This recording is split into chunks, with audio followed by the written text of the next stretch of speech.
ஆனி மாத பௌர்ணமியையொட்டி திருவண்ணாமலை அண்ணாமலையார் கோயிலில் பௌர்ணமி முழுநிலவில் சங்கொலி முழங்க பக்தர்கள் கிரிவலம் சென்றனர். 14 கிலோமீட்டர் தொலைவு கொண்ட கிரிவல பாதையை சுற்றிய பக்தர்கள் இந்திரலிங்கம், அக்னிலிங்கம் உள்ளிட்ட அஷ்டலிங்கங்களையும் திருத்தேர் அண்ணாமலையார், ஆதி அருணாச்சலேஸ்வரர் உள்ளிட்ட கோவில்களிலும் வழிபாடு நடத்தினர். அண்ணாமலையார் மற்றும் உண்ணாமுலை அம்மனுக்கு சிறப்பு அபிஷேக ஆராதனை நடத்தப்பட்டது.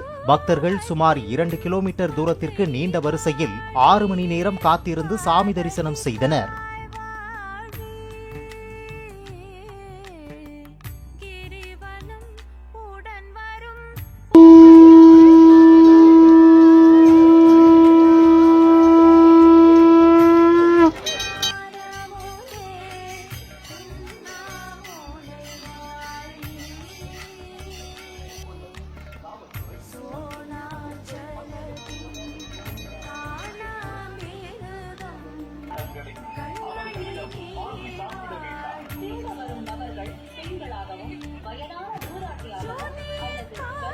பிளே ஸ்டோர் மற்றும் ஆப் ஸ்டோரில் இருந்து பாலிமர் செயலியை QR கோடு மூலம் பதிவிறக்கம் செய்யுங்கள்.